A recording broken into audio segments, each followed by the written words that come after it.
ఎవరికి కాపలాదారుడు? మీకు అదే కాపలాదారుడు కదా. పోలీసు లేకపోతే సీఎం స్థాయి అవసరం లేదు, ఎమ్మెల్యే స్థాయి బయటికి వెళ్ళగలరా? వెళ్ళి ప్రశాంతంగా రాగలరా? ఆ ధైర్యం ఉందా ఎవరికన్నా? ఉదయం నుంచి రాత్రి వరకు కూడా మీకు కాపలా చేయడానికి వాళ్ళ జీవితాలన్నీ పోతున్నాయి కదా. వాళ్ళకి సెలవులు ఉండవు, వీక్ ఆఫ్లు ఉంటాయో ఉండవో కూడా తెలియని పరిస్థితి. 24/7 ఉద్యోగం చేసేవాళ్ళు, రాత్రి అనక పగలనక కంటికి రెప్పలా మిమ్మల్ని కాపాడుతున్న వాళ్ళు. మీరు ఒక టూర్కి వెళ్తే ఎంతమంది పోలీసులు బందోబస్తు చేయాలి? ఎంతమంది మీకు కాపలా కాయాలి? చంద్రబాబు నాయుడు గారు కాపలా కాయడం ఏంటి? లేదా పవన్ కళ్యాణ్ గారు కాపలా కాయడం ఏంటి? వాళ్ళ ఉద్యోగం అండి, విధి నిర్వహణది.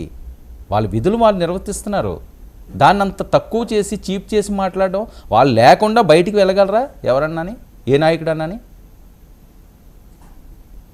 సరే, పొరపాటు జరిగితే ఇదిగో పలానా వాళ్ళు పొరపాటు చేశారు, ఖచ్చితంగా నీకు పనిష్మెంట్ అవుతుంది అనడం వేరు. గుట్టలు ఊడదీస్తాను, అవి ఊడదీస్తాను, నిన్ను తరిమి కొడతాను, నీ యూనిఫామ్ పీకుతాను, నిన్ను ఉద్యోగం లేకుండా చేస్తాను, ఇలాగ మాట్లాడితే ఎక్కడో ఎవరికో ఒకరికి మండుతుంది. మీ స్థాయిలో మీరు ఈ రకంగా మాట్లాడితే ఒక ఎస్ఐ స్థాయి వ్యక్తి ఈరోజు మిమ్మల్ని ప్రశ్నిస్తున్నాడు అంటే మీకు అది గౌరవమా?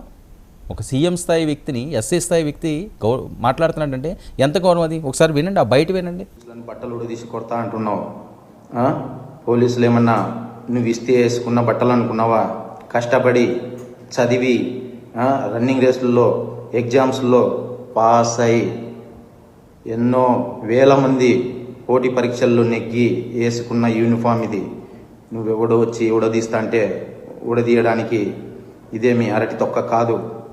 మేము నిజాయితీగానే ప్రజల పక్షాన్ని నిలబడతాం, నిజాయితీగానే ఉద్యోగం చేస్తాం, నిజాయితీగానే చస్తాం, అంతే తప్ప అడ్డమైన దారులు తొక్కం. జాగ్రత్తగా మాట్లాడు జగన్. ఏమైపోయింది ఒక్క మాటతోటి? అది మీ గౌరవానికే భంగం కదా. సీఎం స్థాయి వ్యక్తిని ఒక ఎస్ఐ ఈ రకంగా డైరెక్ట్గా గొడ్డలూది నువ్వేమని ఇచ్చావా? మీ పార్టీ కార్యకర్తనా నేను? ఏ షాప్లో కొనేసి మాకు బట్టలు ఇస్తే వేసుకున్నాం? మేము కష్టపడ్డాం, పరుగు పందాల్లో అవనియండి, ఫిజికల్ టెస్ట్లో అవనియండి, ఎన్నో ఏళ్ళు కష్టపడితే మాకు ఈ డ్రెస్ వచ్చింది. దాన్ని నువ్వు గొడ్డలు పీకుతానంటావేంటి? అదేం తొక్క అనుకుంటున్నావా? అరటికాయ తొక్క నువ్వు పీకడానికి అని చెప్పి సీఎంను ఒక ఎస్ఐ అంటే వాళ్ళే రివర్స్ అయితే మొత్తం అందరూ పరిస్థితి ఏంటండి? వేరే రకంగా మాట్లాడుకోండి. రాజకీయ పరంగా ఏమన్నా ఉంటే తప్పులు జరిగితే తప్పు లేదు, మీరు అధికారంలోకి రండి, పలానా రోజు తప్పు చేస్తే అతను సస్పెండ్ చేయండి, లేకపోతే ఇప్పుడు కూడా వెళ్ళొచ్చు, మీరు ప్రైవేట్ కేసులు పెట్టుకోవచ్చు, అదేం తప్పులేదు. నిజంగా ఆ ఎస్ఐయో లేకపోతే ఆ సిఐయో ఆ ప్రాంత పోలీసో మిమ్మల్ని ఏమన్నా అన్నా లేదా మీ కార్యకర్తకు అన్యాయం జరిగినా ఆ చనిపోయిన దాంట్లో వాళ్ళ ఇన్వాల్వ్మెంట్ ఉంటే ఎవరిని క్షమించొద్దు, క్షమించమని ఎవ్వరూ చెప్పరు. శిక్షించండి, ఫైట్ చేయండి, కానీ గొడ్డలు ఊడదీయకండి. గొడ్డలు ఊడదీసే హక్కు ఎవరికి ఇవ్వలేదు. ఆ హక్కు ఎవరికి ఇచ్చాడంటే మన గొడ్డలు మనం ఊడదీసుకోవడానికి ఇచ్చాడు. ఊరందరు గుడ్డలు ఊడదీయడానికి మనకు ఆ ఉద్యోగం కాదు. ఆ పరిస్థితిలో మీరు లేరు, మీరు ఒక సీఎం స్థాయిలో ఉన్నారు. ఇది ఎంత తక్కువ, మీకు ఎంత చులకనయ్యారు ఆ మాట వల్ల. రేపు ఇంకొకరు మాట్లాడతారే, ఏదైనా ఒక వాయిస్ బయటికి రానంతసేపు బాగానే ఉంటుంది, ఈ గుప్పుడు ఇలా ఉన్నంత వరకు బాగానే ఉంటుంది. ఒక్కసారి ఇది ఓపెన్ అయ్యారనుకోండి ఇంకేం ఉండదు, మొత్తం బయటకు వచ్చేస్తుంది. అదే పరిస్థితి ఈరోజు వచ్చింది. సో దీన్ని ప్రతి రాజకీయ నాయకుడు దీని గుణపాఠంగా నేర్చుకోవాల్సిన అవసరం ఉంది. ఎలా పడితే అలా ఎవరి మీద పడితే వాళ్ళ మీద మేము విరుచుకు పడతాము, వాళ్ళ మీద మేము స్వారీ చేస్తాము అంటే క్షమించే పరిస్థితి అయితే ఉండదు. జాగ్రత్తగా ఉండాల్సిన అవసరం ఉన్నది, నోరు అదుపులో పెట్టుకోవాల్సిన అవసరం ఉన్నది.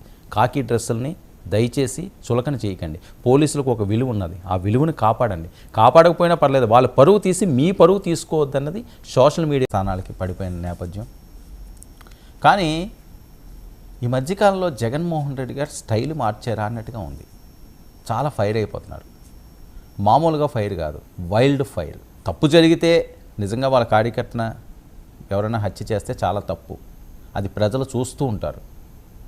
తగిన సమయం వస్తే నిజంగా పొరపాటు జరిగితే వాళ్ళకి కూడా శిక్ష పడక తప్పదు. వాళ్ళు వేసే శిక్షలు వేరేగా ఉంటాయి, అది అందరికీ తెలిసిన విషయమే. కానీ పదే వీళ్ళు టార్గెట్ చేసేది ఏంటంటే పోలీసు శాఖలను టార్గెట్ చేయడం. గతంలో కూటమి ప్రభుత్వం కూడా అదే మాదిరి పోలీసులు సరిగ్గా చేయట్లేదు, పోలీసులు తొత్తుల్లా మారిపోయారు, వాళ్ళు కాపలాదారులా మారిపోయారు, ఇంకా వేరే వేరే భాషలు కూడా మాట్లాడారు. అవన్నీ కూడా నేను చెప్పలేను. ప్రధానంగా ఎందుకు పోలీసులను టార్గెట్ చేస్తున్నారు? పోలీసులు ఏంటి నిమిత్త మాత్రులు, కానీ అలా ఉండకూడదు, ఖచ్చితంగా ఉండకూడదు. పోలీసులకి ఆ పవర్ చూపించాలి. ఒక పోలీసు కరప్టెడ్ అయితే అది ఆ సమాజానికే చేటు, అది ఆ ప్రాంతానికే చేటు, ఆ స్టేషన్ పరిసర ప్రాంతాలు, ఆ జ్యూరిడిక్షన్ ఎక్కడ ఉంటుందో అదంతా చేటు. న్యాయం జరగదు, అన్యాయం అయిపోతారు, అక్రమదారులు పెరిగిపోతారు, రౌడీలు రాజ్యం వెళ్తారు, గూండాలు చెలరేగిపోతారు, అసాంఘిక కార్యక్రమాలకి అడ్డు అదుపు ఉండదు. ఒక్క పోలీసు కళ్ళు మూసుకుంటే, అదే పోలీసు సింహంగాని గర్జిస్తే పరిస్థితి ఏంటి? పోలీస్ అంటే సింహంలో ఉండాలని కదా గుర్తులేస్తారు. ఎందుకు వేస్తారు ఆ బ్యాడ్జ్లు? అలంకారానికా? కాదు కదా.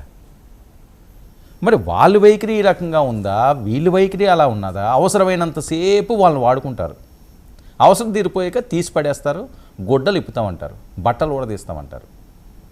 ఇదేం నైజం, ఇదేం వైఖరి?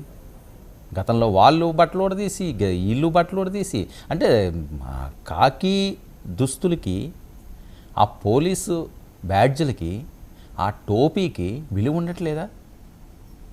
రాజకీయ నాయకులు వాడుకున్నంతకాలం వాడుకుంటూ వాళ్ళ విలువలు వీళ్ళే తీసేస్తారా? ఇంకా ప్రజల్లో వాళ్ళు చులకనైపోరా? వేరే మాట ఏదైనా మాట్లాడచ్చు, మీ తప్పు